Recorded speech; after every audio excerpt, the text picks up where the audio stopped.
ऊना से बड़ी खबर सामने आ रही है। जिला मुख्यालय स्थित बीजेपी जिला कार्यालय दीप कमल में आज बीजेपी चुनाव प्रकोष्ठ की बैठक आयोजित की गई। बैठक की अध्यक्षता बीजेपी प्रदेश अध्यक्ष डॉक्टर राजीव बिंदल ने किया। इस बैठक में पूरे हिमाचल प्रदेश से बीजेपी चुनाव प्रकोष्ठ से जुड़े कार्यकर्ता ने भाग लिया। बैठक का मुख्य उद्देश्य आने वाले पंचायती राज चुनाव और 2027 में होने वाले विधानसभा चुनाव में पार्टी की विजय सुनिश्चित करने के लिए रणनीति बनाना था। कार्यकर्ताओं ने विभिन्न जिलों में चुनावी तैयारियों और संगठनात्मक योजनाओं पर विस्तार से चर्चा किया। यानी बीजेपी अब हिमाचल में अगले चुनाव को लेकर सक्रियता देख रही है और अपने संगठन को मजबूत करने पर जोर दे रही है।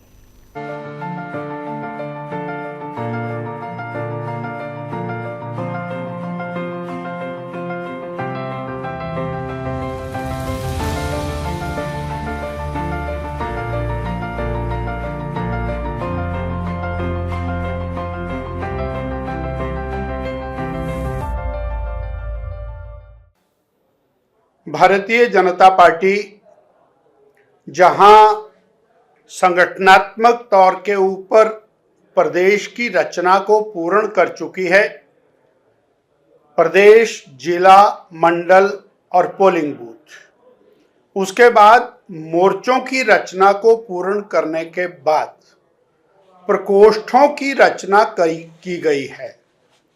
अर्थात अलग अलग प्रकार के जो विशेषज्ञ श्रेणी के लोग हैं उनको वर्गीकृत करके और उनका संगठन खड़ा करना, और वो जो संगठन खड़े किए हैं उनकी प्रदेश स्तरीय बैठकों का दौर अभी चल रहा है। आज ऊना में चिकित्सक प्रकोष्ठ की एक बैठक हो रही है, उसी के साथ हमारे चुनाव प्रकोष्ठ की एक बैठक है। चुनाव प्रकोष्ठ के जो हमारे प्रदेश के अध्यक्ष हैं वो श्री जयश्री शर्मा जी, जो एडिशनल चीफ सेक्रेटरी रिटायर हुए हैं।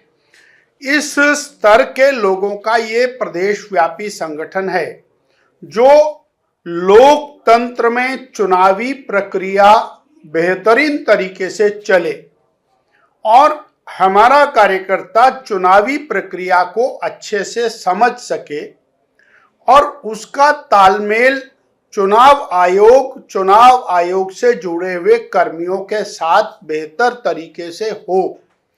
उस प्रशिक्षण को लेकर के आज ये वर्ग यहां आयोजित किया है, क्योंकि भारतीय जनता पार्टी के जो 5 मंत्र हैं उन मंत्रों में एक महत्वपूर्ण मंत्र है लोकतंत्र, और लोकतंत्र को मजबूत करना, लोकतंत्र के लिए संघर्ष करना, ये भारतीय जनता पार्टी भारतीय जनसंघ से लेके आज तक करती आई है। आपको विदित है कि 1975 में तात्कालिक प्रधानमंत्री कांग्रेस पार्टी की वरिष्ठतम नेता श्रीमती इंदिरा गांधी जी ने अपनी गद्दी को बचाने के लिए लोकतंत्र का गला घोंटा, देश में इमरजेंसी लगाई और भारतीय जनसंघ भारतीय जनता पार्टी ने उसका डट कर विरोध किया और अंततोगत्वा लोकतंत्र की जीत हुई और देश में तानाशाही का अंत हुआ। लोकतांत्रिक परिपाटी मजबूत हो और जो जायज वोट हैं वो उनका और डलें, हमारा नव मतदाता समय पर उसका वोट बने, वो डले और लोकतांत्रिक अधिकार, मताधिकार वो सही तरीके से इस्तेमाल हो। इसके लिए हमारा ये चुनाव प्रकोष्ठ है और ये चुनाव प्रकोष्ठ मंडल स्तर तक अपने कार्य को अंजाम दे।